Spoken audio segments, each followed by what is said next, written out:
You see, the more and more that I learn about planes, the more and more I find out that they only suggest and prove that the Earth is flat. It started out when NASA was assuming that the Earth was flat and non-rotating. In multiple documents talking about planes flying over the surface of the Earth, I found it extremely odd that we could assume that the Earth is flat and non-rotating and the models would work. Why wouldn't we assume reality if the Earth were spherical and spinning 1,000 miles per hour at the equator and getting slower and slower relative to getting closer to the poles? If the Earth were spinning 1,000 miles per hour east to west, okay, and planes fly 500 miles per hour, and they were flying east to west, west to east, those time differences would be extremely different. But it's like the Earth is flat and non-rotating because the time differences are like 30 minutes, okay? Think about it. That's suggesting that the Earth's probably flat and non-rotating. But it gets weirder as the planes fly faster. This is the SR-71. This plane flies 2,200 miles per hour at a rough altitude of 80,000 feet. That would necessitate it drops 836 feet a second to stay at the same altitude over the curvature of the Earth based on the geometry of the curvature of the Earth. This plane would have to drop 9.3 miles in 60 seconds. At 2,200 miles per hour, you can do some math and figure out the G-force on that. Yeah, that's impossible. That would not be good for the pilot's brain and neck. Then you can look into the instrumentation of a plane. We have what's called pitch attitude or pitch angle, which is the angle between the horizon and longitudinal axis of the plane. So this is done by a gyroscope. This gives us our pitch data relative to the horizon, which is always flat, by the way.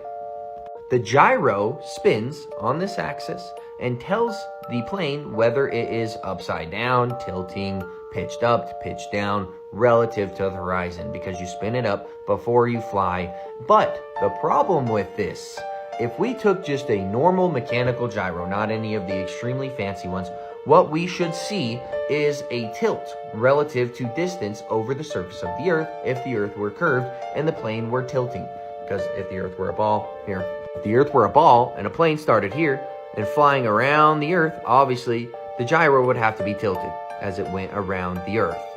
But we never see that. When we see a mechanical gyro, they never tilt like this over distance. It's like the Earth is flat. It's kind of freaking me out. If you enjoyed the video today, all I ask, share this with a fellow Globie. Maybe someone you've been talking to about the shape of the Earth relative to planes. And if they suggest whether it's flat or a globe, I think here today we've definitively suggested that they suggest one way, and that is that the Earth is flat.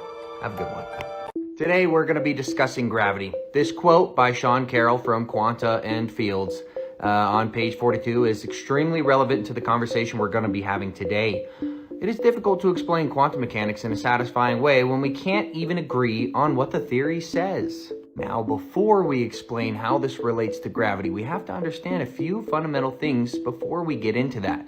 Specifically, the words kinematics and dynamics. Kinematics is the branch of mechanics concerned with the motion of objects without reference to the force which causes the motion. So purely just the object in motion and a description of that motion or that motion in relation to other bodies. Now we have dynamics, which is the branch of mechanics concerned with the motion of bodies under the action of forces. The forces or properties which stimulate the growth and development or change within a system or process. Why are we talking about this? What is the importance of this? Well, we have a theory for gravity and we have a law for gravity. These two words perfectly describe why we have these two things. Why would we have a law and a theory for something, right? The acceleration rate is described, or the kinematics is described by the law, by this mathematical formula here. The current dynamical claim for why that acceleration rate happens is the theory of relativity. The reason why we have to have this dynamical claim is because Einstein realized that there is no distinction between acceleration and gravity. If you were stationary on the Earth and you dropped a basketball, it would accelerate towards the ground. And if you were taking a rocket and you were in space and you were to go up, it would look the exact same way. So that's the equivalence principle, even though space doesn't real. It's just a hint. This was just a crazy thought experiment done by some guy in the 1900s that married his cousin. How does Sean Carroll's quote relate to gravitation? Well, with quantum, they can't agree on what the theory says. With gravity, they can't agree on what the theory is. Everybody's heard of mass attracting mass from Newton, but not a lot of people are aware of the modified Newtonian dynamics, the current theory where they are modifying Newton's theory and making it work with the time variable in the modern era. That is a current theory for gravity, a dynamic claim. We also have entropic gravity, which is a modern claim, where gravity emerges from entropy. We also have a quantum claim of gravity, that gravity is acting as a particle. Another dynamic claim. And then we have the theory of relativity. All of these claims are equal as of now. One is not better than the other as far as the modern theories. So we have specifically 4 different theories we've listed here, probably more, of how gravity dynamically works. They don't know. They don't have any idea. And Einstein's theory requires literally dark matter and dark energy to make up 95% of the universe because its mathematics was wrong on galaxy cluster rotation speeds relative to mass. So yes, Einstein's theory of relativity was off by 95%. So they made up an invisible particle in mass that nobody can see that is supposedly there and makes up 95% of the universe alongside dark energy. To quickly give you an idea of why things fall and go up before we head out of here on a flat Earth, we have buoyancy, density, and electrostatics. A helium balloon is not an anti-gravity machine. It's simply less dense than the encompassing medium. So if you're in the atmospheric gases that we have on the Earth and you're more dense like a human, you're not going to fly away from the Earth. Why things fall in a vacuum at the same rate is not gravity either. There's just no medium to impede the motion, so everything should fall at the same rate. Why things fall up and not down in a vacuum is because we have electrostatics in the atmosphere like I'm showing here. So the atmosphere is positively charged and it is constantly grounding to the ground. So there's a constant downpour, everything is electrostatic, so everything will naturally seek down. You will have to supersede that force with buoyancy and density. A vacuum cannot do that. So hope you enjoyed this. There are some problems with the modern theory of gravity, and if anybody is claiming that gravity is real and has been proven, they just don't understand that why they have a law and a theory. So go ahead and send this over to somebody that thinks gravity is proven and real.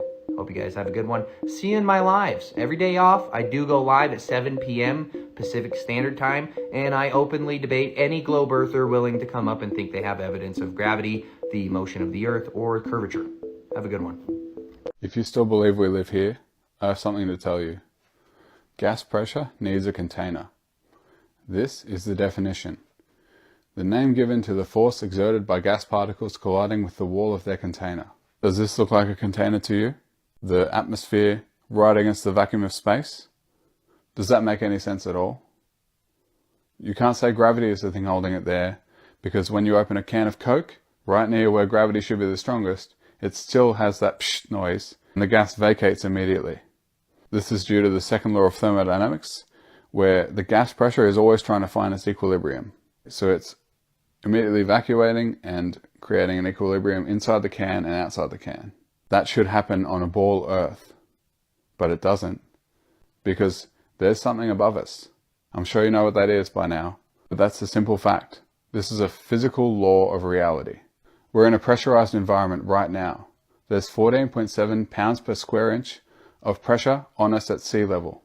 I urge you to please do your own research. Look into this as deeply as possible. You'll never find an experiment that proves that gravity is the thing holding down the gases. It's just pseudoscience. They'll say it's happening even though it can't. Physically, it cannot. Thanks. Have a great day. Earth is flat. You heard about the yin-yang, right? And that is our sun and moon rotating around on our magnetic North Pole. It is also an electromagnetic field, or a pole of electromagnetic energy, which is energy out and energy in. Polaris is always above the North Pole. Earth always described as a giant electromagnetic field, and we, humans, are also considered as electromagnetic field. Our neutral Earth point is our plane of inertia. The atoms that creates our reality are always dualistic, which is the positive and negative. That includes the balance of good and bad. Sun is masculine and our moon is feminine. Our local sun charges us, which gives us energy, and the moon create a negative charge on us. The arc art of Egypt described the flat earth. The Masonic arc of every lounges exists, also describing a flat earth. All Freemason lounges stand on a black and white checkerboard floor that represents the good and evil. When stars with no light pollution creates an infinite arc, or what we consider the main firmament. The top-down view of our torus field creates a symbol that what we call the lotus of life or the flower of life. Magnetism always radiates. Electricity always vibrates. The hyperboloid is the center of our torus field, or known as the inhale and exhale loop. It's actually a soul system, not solar system. Nikola Tesla already understood that energy is already free.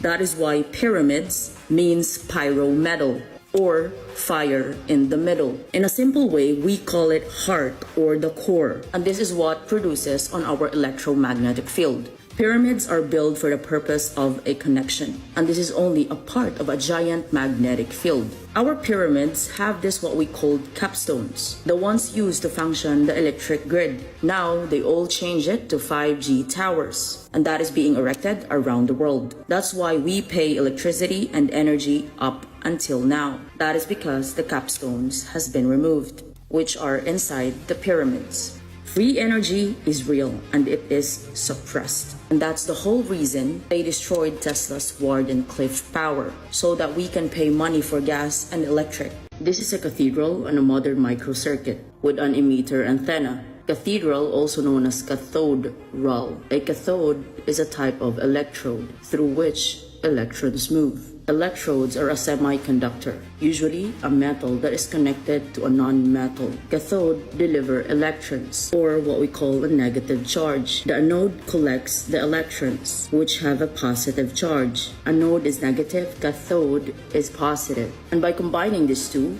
it is now called electrolyte. The design of each cathedrals always have these two heads, which is the left wing and the right wing, which is the anode and the cathode.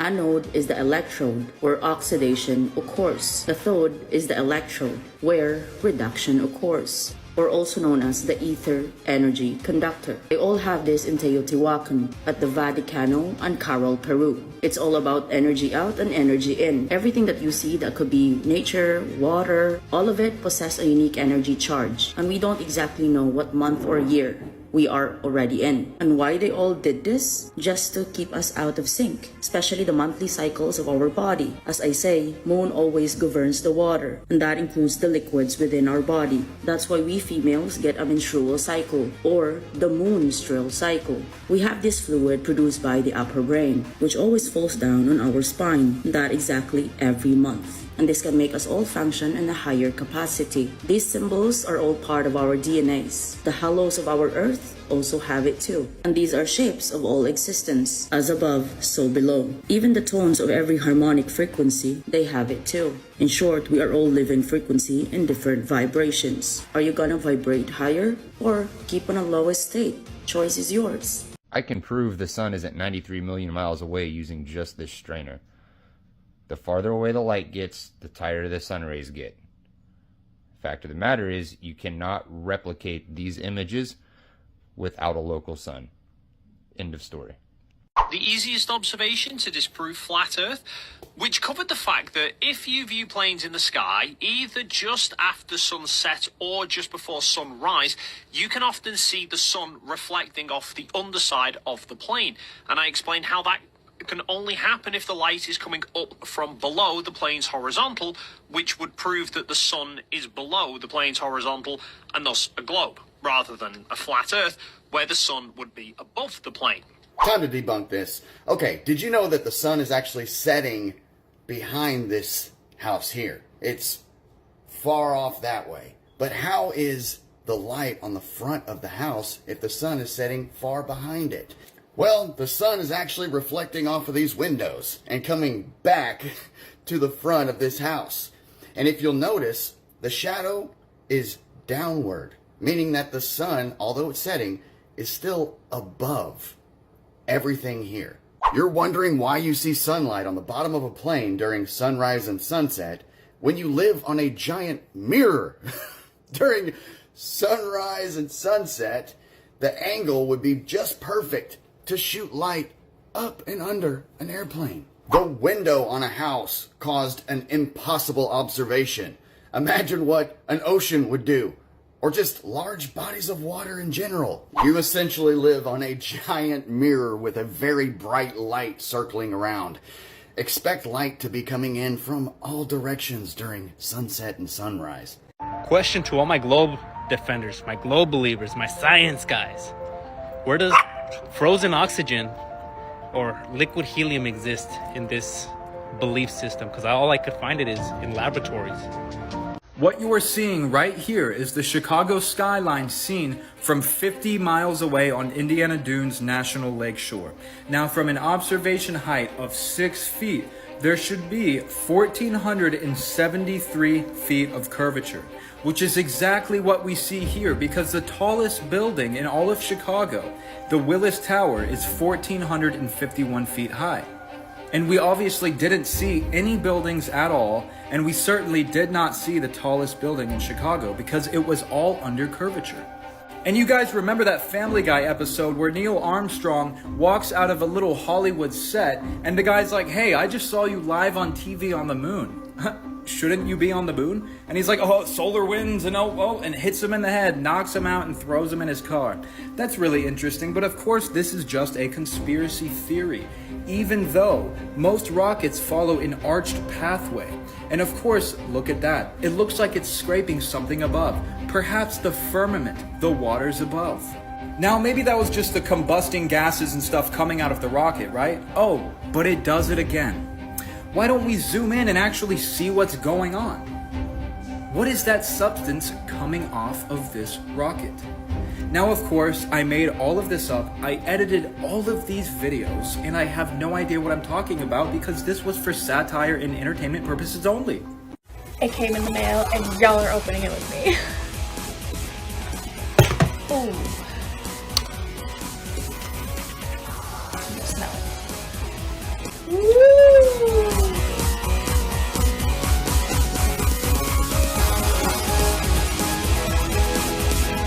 Here we go. The flat Earth map dates back over 1,000 years. This map is credited to being created by a Persian astronomer. His name was Al-Biruni, and he lived between 973 AD to 1048 AD.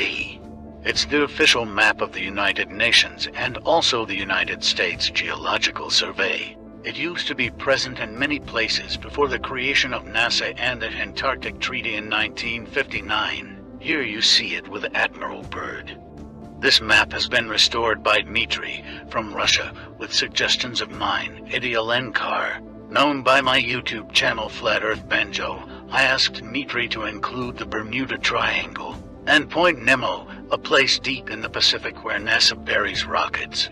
Then Robert Tozzi, a professional mapmaker, came along and enhanced the map even more. There are many people now selling this map online, but if you could order it from my online store, I would greatly appreciate it. Visit my online store now and order one of the items. I humbly thank you.